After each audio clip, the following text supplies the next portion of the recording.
Over the last few months, we've had a lot of changes inside of the industry. And with those changes, with NAR's changes and the lawsuits, there's a lot of things that we've had to implement inside of our businesses. And it's been difficult to navigate some of those changes. One of the things that we've done as a brokerage inside of Real is put together an incredible resource with the help of our brokers. And luckily, I know a broker really well, Rebecca Redmond Hamawi. And what we wanted to do today was give Rebecca the opportunity to walk through some of these questions, explain them so that you can use it as a resource as you're trying to navigate all the changes that are happening with NAR. And so thank you for joining me today, Rebecca. You're very welcome. And so I think, can we get started and just high level, what's happening with NAR? And then we'll hop into the questions. Yep, absolutely. So my name's Rebecca, and I am the state broker for Florida for Real here in sunny Florida. So I will start off by saying, I am not probably your managing broker. I may not be, and I'm also not an attorney. So please always take direction from your managing broker. There is still a lot of gray areas in this settlement that need to be ironed out. So, certainly listen to what I have to say. But if you have a question, always ask your managing broker, or of course, you can always ask an attorney as well. So the DOJ did decide that the transparency of the real estate industry needed to be better. So there was a settlement passed that required us to decouple commissions. So we are no longer permitted as agents to share our commissions. Now, that can be literally sharing, optically sharing, semantically sharing. Sharing is no longer allowed. So now when we list a property, the listing agent must negotiate their fee. And then should they choose to, they can advise the seller on what they should consider offering to the buyer's agent, I should say, sorry. But the seller is not obligated. It can be part of the listing terms, or it can be left to be a part of the negotiation as part of the contract offer. Most brokerages are leaning towards that option because we believe that is a true decoupling of commissions. So I think we are going to see a shift based on these rules. On the listing broker will determine their fee and the seller will pay that. And then the buyer's agent fee will be part of the contract offer, which they can still ask the seller to pay. That's still perfectly allowed, but it just needs to be very transparent that that is the fee for the buyer's agent. And of course, if the seller declines, then the onus would be on the buyer to pay their own representation. That's amazing. Thank you. So much information. So what do you say if we get into some of these questions? Because I'm sure people are curious, especially about the first few. I know the biggest question that we've had so far is the following. Number one, is a buyer representation agreement required before touring homes with a buyer? Yes. It's a very quick answer. The new rule does mean that you cannot, as a buyer agent or as a consumer, see a house without having a written agreement between you and your representative. Okay, so make sure that you've got your agreements in place before showing a home. There are a variety of options on that agreement. So, if you are an agent listening to this podcast and this interview, then I would definitely research what's available in your state, because it does vary on every state level. And then if you're a consumer listening to this, then your agent should be able to advise you on the variety of forms, ranging from a full exclusivity agreement through to a more relaxed agreement that may be an option for you. Fantastic. Question number two. What if a buyer refuses to sign a buyer representation agreement? What do they do in that case? So if a buyer wishes to see a property, they need to sign an agreement, no matter whether it's with their agent they would like to work with, whether it's with a different agent down the street. This is just a new norm. This is the same as any other profession. I always liken it to, if you go to see the doctor, you're signing paperwork before you see the doctor. If you go see an attorney, you're going to sign paperwork before you step foot before an attorney is going to review your documentation. So it's pretty normal in a professional setting to set the expectations between the client and the professional, and that's all they're asking to do here. And like I said, there are huge variations on what this contract and what this agreement looks like. So just make sure that as an agent, you are educated on what those variations are, and as a consumer, also ask those questions on what are my options to sign to make sure that we are all compliant. That's awesome. So, I mean, in the overview for this is treat this as though you're a professional, because that's exactly what we are. We still go through the school, but we are professionals in this industry. So if every other professional has an agreement to sign, real estate agents should be doing the exact same exercise and not shy away from doing it.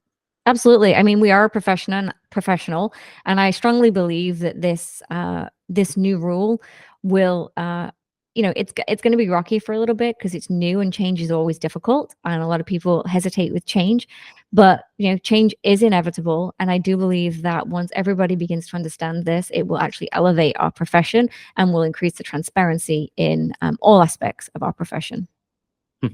Awesome. All right, you ready for the next one? Go. Question number 3. If I'm the listing agent for the subject property, what if my marketing generates an inquiry from a buyer that wants to see a home? Would I have to get a buyer agreement signed the minute I meet them before I show them the home? What if I'm not the listing agent for the subject property? So there's a few variations here, and it's also going to be state specific. So again, my caveat on all of this is check with your state broker or your managing broker, whoever your license is hung with. But the general rule on the NAR instructions of this settlement are a buyer agreement, a written agreement is required prior to showing any property. However, if you are the listing agent and you're showing the property, depending on whether your state allows transaction brokers such as Florida, dual agency like some states. So again, this is going to be very state specific. If you can operate as a dual agent or as a transaction broker like some states allow, and you could end up representing that buyer, then you need to be careful. Initially, you may be showing that property on behalf of the seller, as you are the listing agent and representing the seller. If that conversation pivots towards something that seems to be like you are going to be representing both sides of the transaction and all parties are aware of this and it's allowed in your state and all the other necessary disclosures I need to say at this point, then at that point, you need to have that conversation with the buyer and explain how buyer agency now works. The agency rules haven't changed, but we need to have a conversation about the representation and what that means. So at that point, you would need to whip out your buyer broker agreement or your pre-tour agreement or whatever it is your state provides for you. And most of the states have done a fantastic job at crafting these forms. You would then have that conversation with them and explain to them what this looks like moving forward in this new era. So step number 1, though, is understanding the laws that you have in place in your particular state.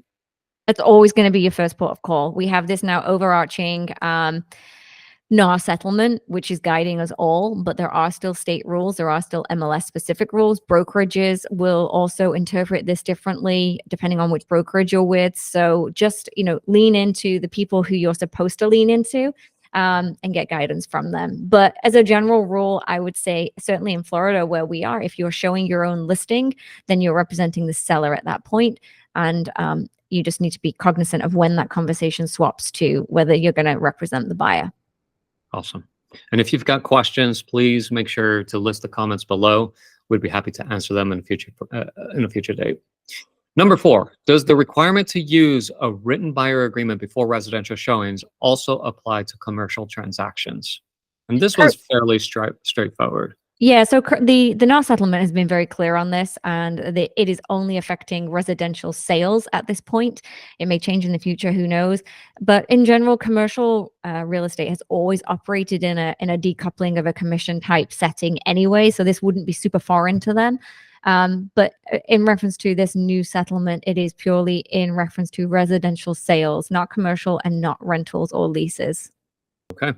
Number 5, if an agent hosts an open house, now this is a big question we get asked all the time, or provides access to a property on behalf of the seller only to an unrepresented buyer, will they be required to enter into a written agreement with those buyers touring the home?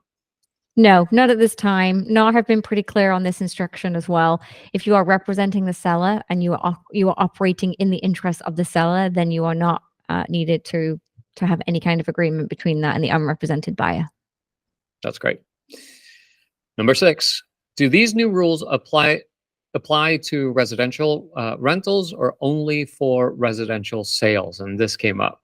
Yeah, so we already mentioned this, but it's never a bad thing to hear things twice, right? Or three or four or five or six times. But yeah, absolutely. This is solely for residential sales at this time. Okay. Number 7, as a listing agent in discussion with a seller, if the seller agrees to offer 3% as the buyer representation commission, do we memorialize this in the listing agreement? So if the seller is at the point of listing offering a compensation to the buyer's representative, then yes, it goes in the listing agreement. Well, either way, actually, whether they are or they're not. So in Florida, if you're using the standard form that we have, it's in our section 10. Section 10B is where the seller will be offering direct compensation to the buyer's representation. Option C would be the seller is not upfront offering any compensation. This does not mean they're not willing to offer compensation. It just means that they expect it to be part of the negotiation of the offer in its entirety. They may also not be offering compensation. That's perfectly allowed now, and they may be expecting the buyer to pay their own representation, but that's how we memorialize it. And then when you write an offer, if you're the buyer's agent and there is no commission being offered upfront, and it is to be part of the terms of the negotiation, then we, again, the state has done a fantastic job with some new forms, and we have a couple of forms. We have the CASB1 form, and that would be annexed to your contract, and that would determine and memorialize the commission paid from the seller to the buyer's agent, the buyer agent directly. And I'm using buyer agent and buyer broker interchangeably, just to clarify. I know all commissions go to the brokers, and it's a semantics that I swap between, and probably isn't ideal, but I do know that all commission goes to the broker and then to the agent. So please I apologize if I'm swapping back and forth on those. Well, hopefully all the payments end up in the agent's hands I after hope they've so. done the transactions. So, Yeah. Okay. Number 8, how do these rules affect dual agency? And I think this comes down to the state as well, right? It's very state specific, yeah. So in Florida, we have a transaction broker that's perfectly allowed, and we actually are by default a transaction broker. So dual agency is not something that we are familiar with really here in Florida. So I would, on this matter, I would certainly direct you to ask your specific state boards or associations, or your broker, of course. Okay. So reach out to your broker, get some advice from them. That's what they're there for, is to help you out. Yeah, Number and 9. Yep. the NAR settlement has not changed any agency laws, so people are confusing that a little bit. Agency in your state remains unchanged, to best of my knowledge, anyway. This is nothing to do with agency. Okay. That's great. Number 9, is there any process change related to signing new listing agreements? So definitely the conversation you have with a seller may change, and I think that's something we need to get familiar with. I think there has been phrases used in the past that would now be against the DOJ settlement. And I think it's very important that you use the correct semantics with your seller and make sure that they understand entirely what this looks like now, and how the commissions can be paid, will be paid, who pays them. It is not how it used to be. It's not, hey, Mr. Seller, it costs, let's say, 6% to list your home now. That is not a conversation you're going to have any longer. It's going to be very clear, and it's going to be, hey, Mr. and Mrs. Seller, my fee as your listing broker is X, whatever that might be. And then you'll have a conversation and educate them on what paying the buyer representation looks like, should they choose to. Okay, so this is really where understanding what the decoupling means, with the whole NAR settlement that's happened, which is quite literally, we have stopped offering compensation to the other side. They are negotiating their compensation. What you're doing is you're getting the seller to potentially agree to paying a commission. Is that correct? So we haven't stopped offering the other side compensation, and I think that's been a misconception in how it's been sold to the consumer, so to speak. There is still the option for the seller to offer the buyer representative commission. And I think there's great value in doing that, especially in a buyer's market. I think there's incentive to do so. the biggest difference is the listing agent no longer negotiates what that is for the buyer's agent, which was such an odd concept anyway. If you think of it, what other industry do you rely on your colleague to determine how much you get paid, right? It's such an odd concept anyway. So I don't think it's a bad thing. Now, there may be times when the seller is willing to offer compensation to the buyer directly and may have that number from the get-go, and that's perfectly fine as well. The seller can still determine that. But the biggest difference is now that each professional needs to determine their own fee. So you determine your worth. Correct. Yeah, awesome. Number 10, are there any rules that are in conflict with the state's implementation compared to the overall terms of the NAR settlement? So in Florida, which is obviously where I am, I'm not aware of any conflict at all. And I think our general counsel with the Florida Realtor Association has been phenomenal. She's done a fantastic job of educating, and she's done these wonderful webinars and been very transparent, very easy to comprehend. None of this mumbo jumbo legalese that just confuses us all. Joanna has been a real shining light in this whole thing. I have heard, I'm not in the other states around the country, but I do work, obviously, Real is a national brokerage. So we have a few hundred brokers in our broker chat. And I do know that some states have laws coming down the pike that are aligning things. Like I've heard that California, for example, right now the NAR settlement only affects realtors, which despite public opinion, realtors is not our profession. Realtors is our trademark name. And there's a certain level of things we have to do to be able to call ourselves a realtor rather than a real estate associate or sales associate. And this settlement is only for realtors currently. And I have heard that I believe in January, California is rolling out that this rule will be applied to any licensee, not just those that hold the title of realtor. So leveling the playing field for all licensees, which again, I think is actually a good thing. And I anticipate other states may follow that. But as far as Florida, I'm not aware of any conflicting issues. Okay. So now we move into 16 compensation scenarios. You ready? Do it. Number 11, is a seller required to offer buyer representation compensation? No, they are not. They cannot. It's completely at their discretion. And I think that will be dependent on their position. It'll be dependent on the market. It'll be dependent on how well they're educated by their listing agent. There's lots of factors that are going to play into that, but it is entirely at their discretion and is negotiable. Okay. Number 12, can we offer buyer representation compensation in MLS remarks, seller's concession fields, or by putting secret links and keywords inside of the MLS details? And this one cracks me up because we're already seeing people doing this has been a fun one. So this is actually the biggest change, I would say, as far as sort of day-to-day activities, and that is the real estate agents can no longer display in their MLS, which is our trade software, so to speak, specific to our areas and states that we communicate with other agents through. Traditionally, we have displayed what our co-broke compensation would be in there. So I would put my listing in there, and in there I would also say, hey, anyone who brings a buyer to this, I'm going to be offering X. That no longer exists. First of all, because that concept no longer exists. But second of all, it is now against the judgment to publicly display in the MLS what we are willing to offer, if anything, to the buyer's representation.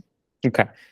What happens? Can you get like super creative and put numbers or codes inside of MLS so that the MLS doesn't realize that it is we're sharing commission? No. So the verbiage of the settlement does clearly say that you cannot do this direct or indirect. So no hyperlinks is my opinion on this. No, code words, no cutting the grass so that in the photograph there's a number 3.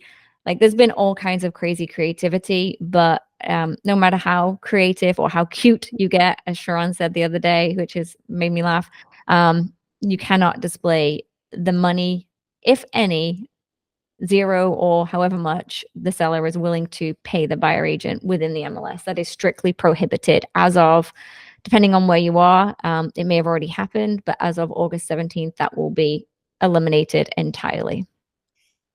Awesome. Number 13, what will happen to existing listings in the MLS with offers of compensation that are currently in place prior to August 17th? So this will again would be quite state specific, but my understanding is, and the NAR guidance on this is, if they previously displayed a commission, you should be able to rely on that. But my real life recommendation would be to make sure you have it memorialized somewhere, because the seller, prior to this even, is it's completely their discretion to change what they are offering prior to being under contract. So if you looked at the MLS last week and it was still displaying co-brokes and it said it was going to pay you 2%, then they could have changed that the day after you looked, and it may be now displaying 0. So no assumptions is always a good thing. Okay. Ask. I think that's the biggest thing. Well, ask or just put it in your offer, right? Yeah. That's how you really truly memorialize it. Okay. Number 14, can we notate on the MLS that commission is offered without mention of amount on the details? No. Okay. No. Nothing We're in going the to hammer MLS. that one. Let's hammer it away. There is no offer of compensation No offer of allowed compensation in the anywhere. MLS at all, no matter how cute, no matter how creative, no matter how pictorial, no matter how hidden, like, no. And the settlement does clearly state that this is the MLS to enforce these rules, and it's the MLS that are going to be on the hook if things go awry, or definitely going to be one of the people on the hook. So they are not messing around with this. We're already hearing of fines and potential suspensions for repeat offenders. So this is not a joke. This is not a drill. Okay. Are you seeing those changes taking effect already? Yeah, absolutely. Yeah. So Mhm. be careful. Number 15, can buyers and buyer brokers rely on an offer of compensation that was on the MLS prior to the effective date of the policy changes? So again, I think just don't assume anything at this point. We're in such a hybrid time right now that it may have been listed with a co-broke prior to the settlement changes. It may now be past the settlement changes. We may be past that deadline. So I think unless you already have something pending and locked in, if it's active and you're writing offers, then you really need to have this very transparent conversation and find out how you're going to get paid, whether you're getting paid from your buyer, whether the seller's paying, or how that looks. So no assumptions, and just don't assume anything, because if you show up at that closing table and there was no money for you, it's gonna really suck. Yeah. Okay. Number 16, are pending transactions when the commission field is removed after the effective date still bound by the commission offered at the time of the contract? Yeah, so if you went pending prior to any of these changes being implemented, and there was still a co-broke offered on the MLS, then that contract is binding. But do bear in mind, if that contract falls apart, it's not retroactive. So, it's only while it's pending you could rely on that. So anything outside of that, or any variation to that contract, then I would certainly ensure, like, I think I can't hammer this home enough. Just don't assume. Okay. That's a really good point, because I hadn't really thought through that process. So if that contract falls through and you've got to redo the contract, just make sure you memorialize it the right way. 100%. Mhm. Okay. Number 17, can a buyer request the listing broker to compensate the buyer broker? Say that one more time. Can A buyer request the listing broker to compensate the buyer broker? So I'm going to say no, but the answer is yes. And here's why. No, they should not be able to if there is true decoupling of commissions. But some states, Florida included, still has an option in our listing contract that allows the seller to agree to pay the seller permits the listing agent to pay the buyer's broker a certain percentage. It's memorialized in that contract, so it's not up to the agent to determine. which it never was. That was in the old contract too, but it was a little tricky to read the old contract if you didn't know what you were looking at. This makes it a little clearer. But as a broker, I would strongly urge anyone from choosing that option. I think that is not in the true sense of decoupling that was intended for this settlement. So I think anyone who's on the fence about how to figure this out, the safest route, in my opinion, currently is to have the seller offer to the buyer's agent directly, or buyer's broker directly, the compensation they wish to offer, or not at all. Okay. Number 18, can the listing broker share commissions with the buyer broker based on the traditional terms of cooperation compensation? No, there is no longer any cooperating compensation. They are like banned taboo words now and banned taboo actions. So no more sharing. Cooperation. Okay. Number 19, can a listing broker communicate offers of compensation on their own website or with an IDX feed or similar solution?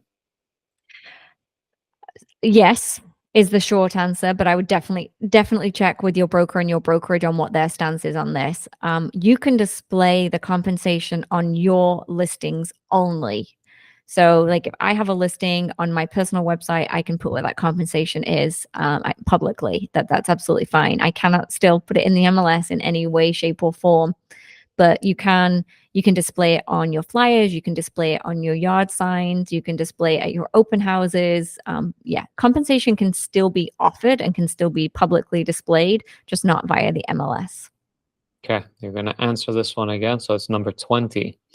Can the listing broker put references to the offer of buyer compensation off the MLS in places such as yard signs, property flyers, standalone marketing materials, email, and video communications to agents and brokers, and in broker previews and office meetings?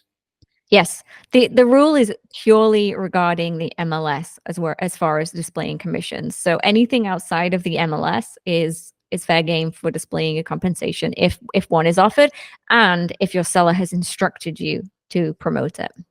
I read the other day somebody posted that said, if it is touching the MLS, it is not allowed. Yeah, so it's that phrase that's in the settlement, which is indirect or direct from the MLS. So you do have to be very careful. I have seen some people, even some MLSs, who have said you can hyperlink as long as it's 2 clicks away and various things like this.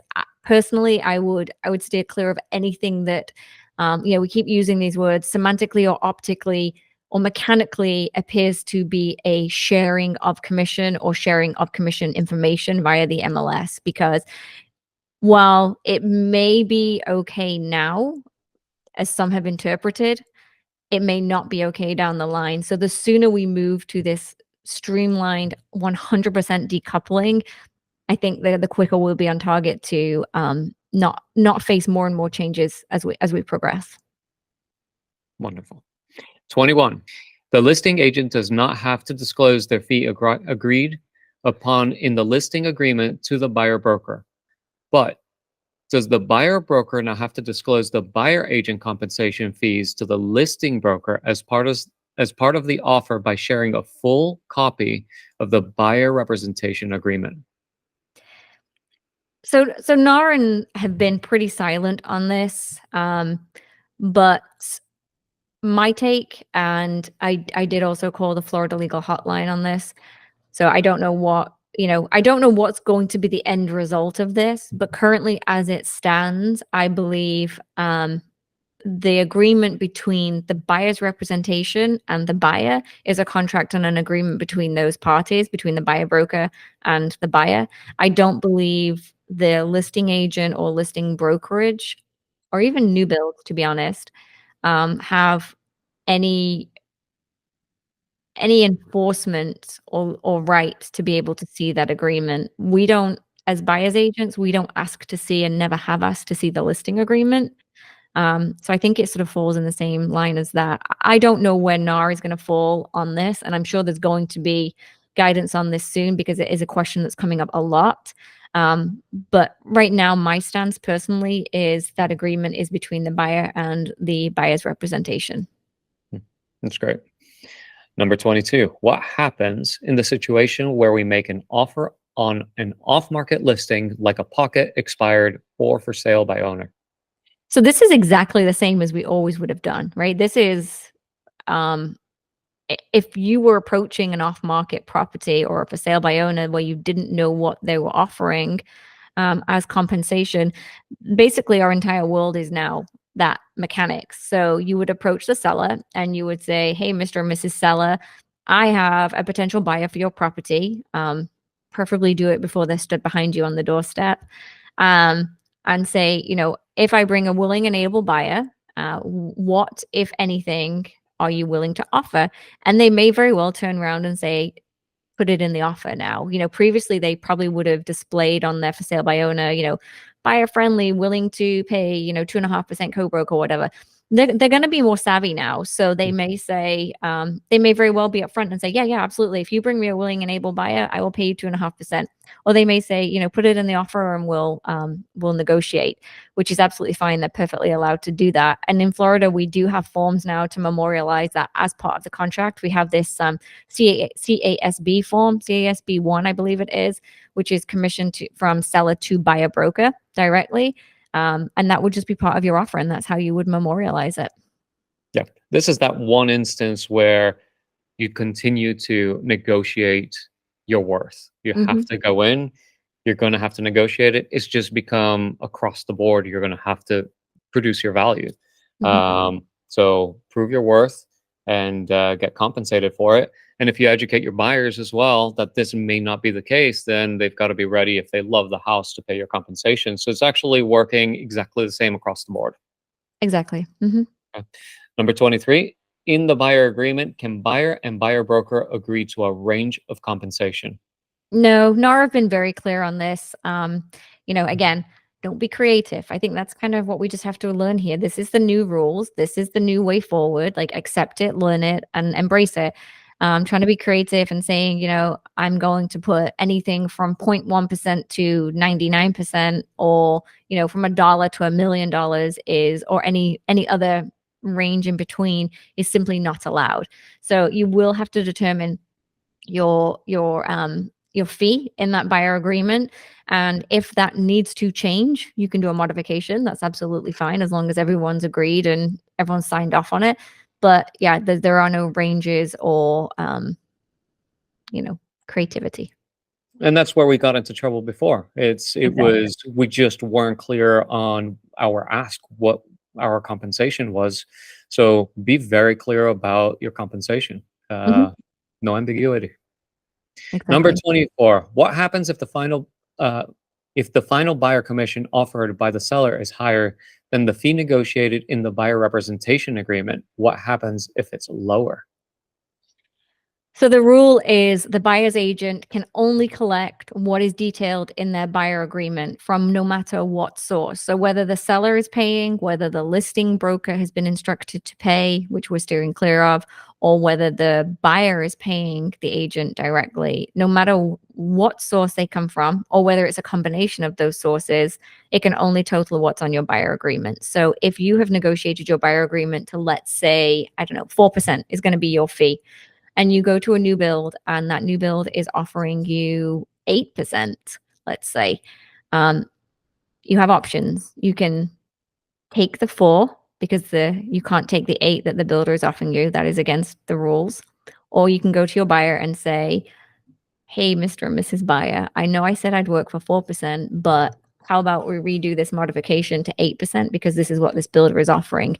Now, that conversation is clearly not an easy conversation to have. But there's a few things you can do here. One, you can have that conversation and explain why. Perhaps if you're taking that 8%, you can be a rock star and give them a percent back, and that would incentivize more negotiation. The other thing you can do is, those are extreme examples, but a common example I think would be you've asked for 2.5 and then you find the seller is offering 3, right? That's going to be a common thing. Or you've asked for 3 and the seller is offering 2.5. Either way. So that is, you are perfectly able to negotiate up or down on your buyer broker agreement, but you just have to be aware that that has to be done prior to an executed contract. So that negotiation has to be adjusted, forms modified, and then you can move forward. And it's super important because if the seller is for some reason offering, let's say 4% to the buyer's agent, and you have 2% on your buyer agreement, you're not getting 4, you're getting 2. So don't lose out on what is being offered by potentially underselling yourself from the get-go on your buyer agency agreement. Like, ask for what you would like, and then you have the option to negotiate up or down as needed. So your recommendation is start high, and if you have to, then you work it down. I But don't wouldn't lose say out. start high. I would say start at what you think your value is. So I would err on the caution of people slapping in a super low to get the document signed and making their buyer feel comfortable, because if you then find them their dream house and the seller is offering 4%, but you signed a 1% agreement, you're on the hook for 1%. And that conversation of trying to get that higher is not going to be a comfortable conversation. Great. Number 25, is the listing broker required to share all the details if asked by the buyer broker if the seller is offering buyer representation compensation? This would be whatever your seller has instructed you. You represent the seller. So if the seller has instructed you to advertise in whatever form outside of the MLS, whether that's verbally, online, postcards, whatever, your website, then you follow your seller's instructions. Okay. And last but not least, number 26, what if the buyer specifically states that they do not want to be responsible for paying the buyer compensation? What options do we have? Yeah, so this is where you have a clash of what our fiduciary and ethical responsibility is and what your buyer is asking you to do. So we have to show every property that somebody asks to see. That is our ethical and fiduciary duty to do that as real estate agents and realtors. If your buyer has put in writing to you that they do not wish to be responsible for the buyer agency fee, and the seller is not offering one, if the buyer has directly instructed you not to show them homes with no buyer brokerage fee, then that is their instruction, and we follow their instruction. But I think there's a lot of people who may misunderstand what that means. And just because the seller is not offering compensation, so if you call the listing agent and say, what is the buyer representation compensation? And they say nothing, the seller isn't offering anything. And that's the end of the conversation, rather than, the seller isn't offering anything up front, but the seller may be willing to offer something as part of the transaction.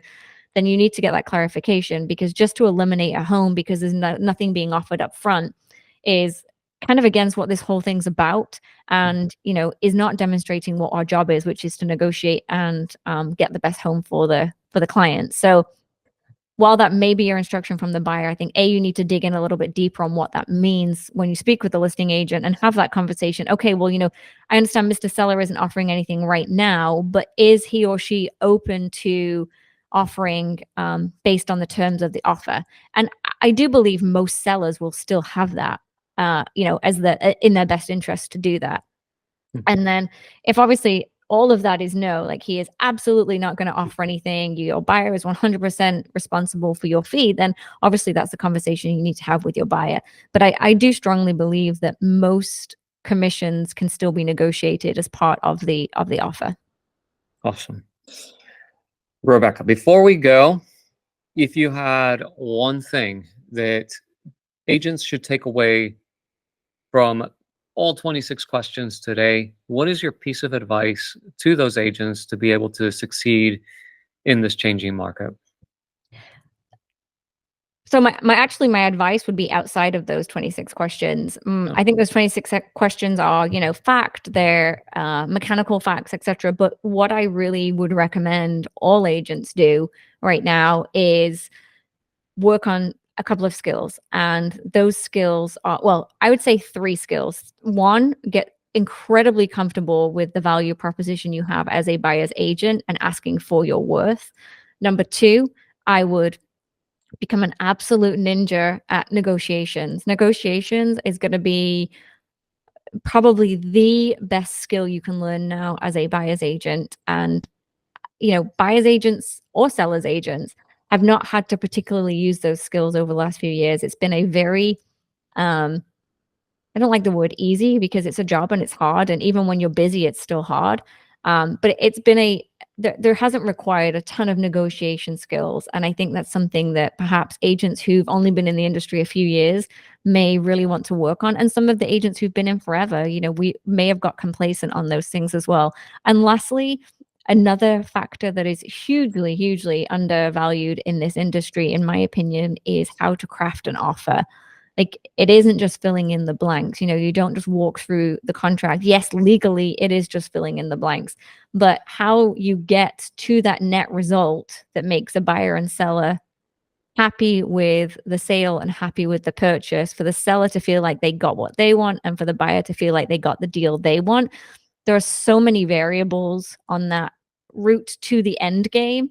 And crafting that offer and making sure money is coming from here or here to get together, who's contributing what, who's giving this, who's sacrificing this, who's all these things that can play into it. I think that crafting of an offer is an incredibly strong feature that the agents should have now. So negotiating their offer, crafting their offer, and making sure they are really, really comfortable with what value they bring to the transaction is absolute paramount right now.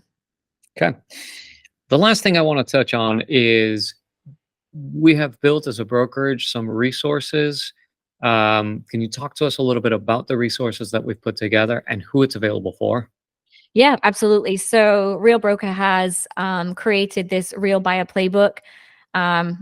And the domain for it is public for anybody, no matter what brokerage you're with. You can access it, you can download it. There's no proprietary information in there. Sharon, Tamir, Pratesh, Jenna, Dre, the whole C team have poured their love into this to make it as easy for agents to use, and then in conjunction with the broker team across the nation, to make it a little bit state specific and to make sure we're staying as close to the rules as we interpret. It's still a very fluid situation, this. So they've created this playbook.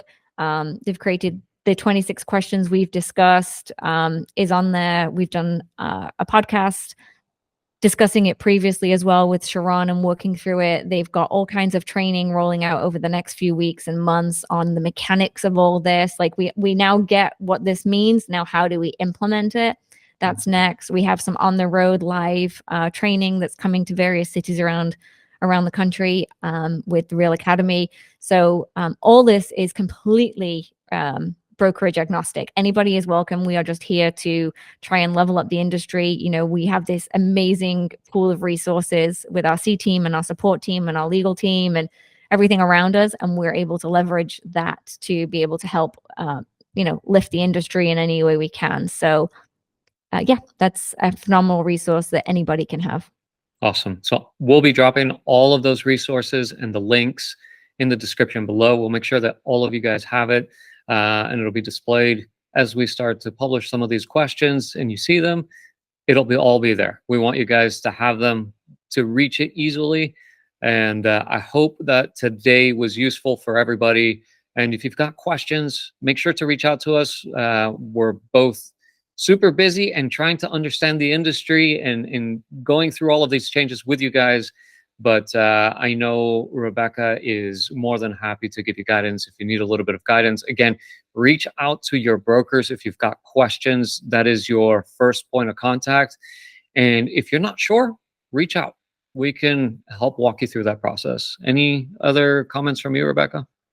No, I mean, like you said, we've spent so much time on this. We've dug in so much to the settlement, the mechanics of it, the cans, the cannots. We certainly don't have all the answers. We're not professing to be experts at this. We've just spent a lot of time on it. I've talked about it a lot. Even my dog's bored. I've listened to it so much. So yeah, I mean, reach out. We don't know everything, but we'll certainly help you try and understand it. Awesome. Thank you again for your time. You're very welcome. Thank you.